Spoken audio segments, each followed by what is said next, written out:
"Get your filthy hands off my car, kid." Those words didn't whisper, they cut through the wind like a blade, and for a second I thought the storm was the only thing that could speak that loud.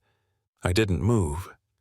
I stood there in my dad's coat that hung like a tent around me, 10 years old snow in my hair, and watched an old man kneel by a black luxury sedan with a flat tire and decide I was the problem.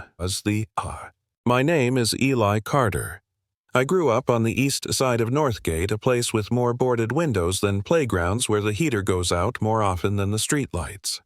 My dad taught me how to change a tire before he taught me how to ride a bike. He said, "You fix what you can, Eli. You show up." He also taught me to carry kindness like a coat, heavy, useful, sometimes necessary to keep you alive. That night I wore his coat and did what he taught me. The hook, you need to know it right away, is simple: a kid, a blizzard, and a man who thinks the world owes him. The man, call him Arthur Harrington, had the kind of face that lived in boardrooms and country clubs, a face that believed in rules he didn't have to follow, a face that thought dignity was a product you could buy. He snarled at me like I was trash, like my hands were contamination. "Get your filthy hands off my car, kid," he barked, and the snow swallowed the rest of it. I could have left. The pharmacy closed in 90 minutes. My mom needed 3 pills that afternoon or she'd be sick all weekend on top of everything else we were already fighting. But when I saw Arthur struggle with that lug wrench, when I watched his fingers tremble and his cheeks go raw from the cold, I heard my dad again. Help people when you can, even the ones who don't want it. So I knelt bare hands on frozen metal, and I worked until the tire came off. The old man spat at me, used words I'd heard on the bus and in parking lots, the kind of language that sticks like tar, and I kept working. My fingers cracked blood mixed with snow, and the wrench slipped and skidded until my whole body threw itself into it. You could see the change on his face. Not repentance, not at first. More like a question anyone with a pulse asks when they see themselves in a mirror they didn't expect to face. When I handed him the spare tire, he tried to pay me, shoved money in my hands like it was a bandage for what he'd said. I refused it. I left into the storm, cold and proud, and part of me kind of glowing because I did exactly what my dad taught me. Act 2, the push and the twist, starts the next morning. A gleaming car pulls up in front of our little blue house. A car that looked like it never knew what rust meant. A slim man in a tailored suit steps out and says my name. His name is Thomas Harrington, Arthur's son. He explains quietly that his father couldn't stop talking about the kid who showed up in a blizzard and fixed a tire with his bare hands. He tells us Arthur is dying, that he's been harboring a debt for 60 years because during the war a young black soldier saved his life and never got the thank you. And that somehow, and this is where life starts to feel like a movie, Arthur thinks the sight of me was a sign. I told myself to be suspicious. Who wouldn't be? The offer is huge. Pay the medical bills, stop the eviction notice that hangs like a guillotine over our kitchen table, set up a fund for Eli's education, even hire someone to bring my mom her meds on schedule. It sounds like a miracle, and the whole town smells a headline. We made a rule our dignity comes first. We didn't take charity, we took help with conditions. My mom, Janice, made Thomas promise that I'd stay in school, that this wouldn't become a spectacle. He agreed. That afternoon, for the first time in a long time, our heater stayed on. But, of course, nothing that big comes without turbulence. Arthur's daughter, call her Victoria Harrington, comes back from the city and she hates what her father is doing. She smells a threat to the family wealth and she moves like a shark. Within days, the story shifts. From rescue to scandal. The foundation that had promised to release funds freezes everything pending a review. Papers run stories about an old man obsessed with a poor kid. Lawyers send envelopes that look like death notices, and our mailbox fills with legalese that means get out. The neighborhood begins to buzz with suspicion and whispers. You sleep with sharks, you get bitten, they say. That's the fracture. When the thing that saves you becomes the thing that almost kills you. My mom's numbers get worse. Tests show bacterial infections building.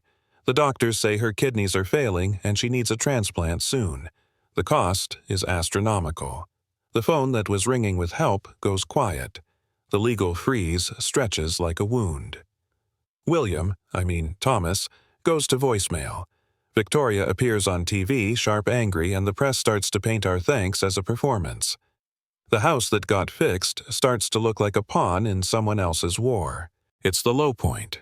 You can feel it, when my hands shake not from cold, but from fear. I remember walking to the gates of the Harrington estate at 3 in the morning because logic was gone and desperation had better legs. The guard was polite but firm. I told him, "Tell Mr. Harrington my mom is dying, tell him his daughter is trying to take everything back."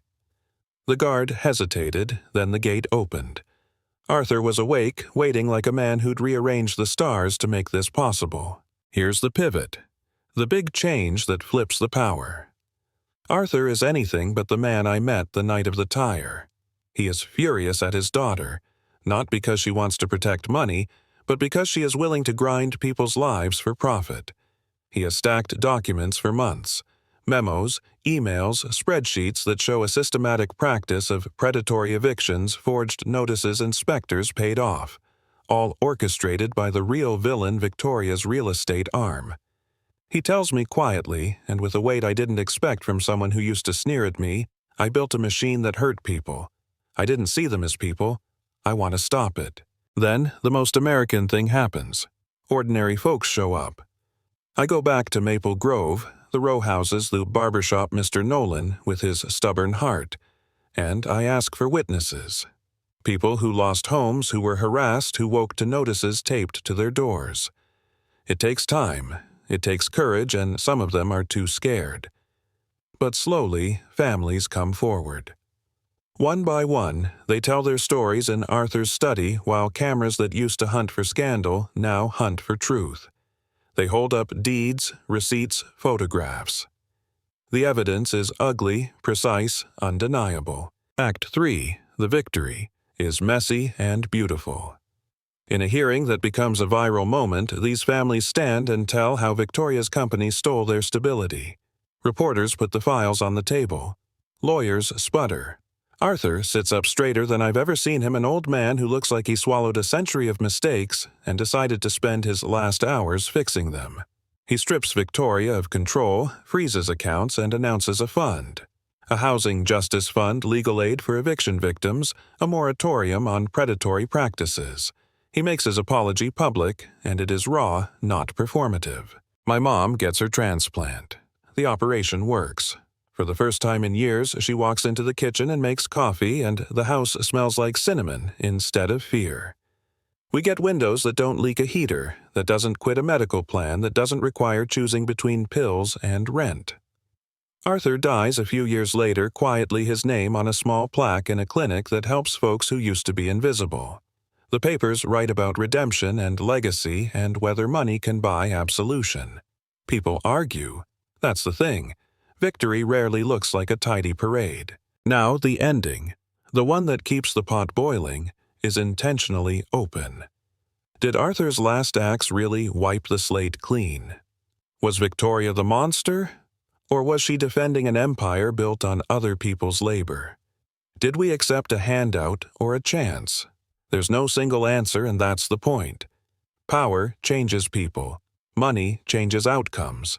Good intentions can get muddled in ledgers and press releases.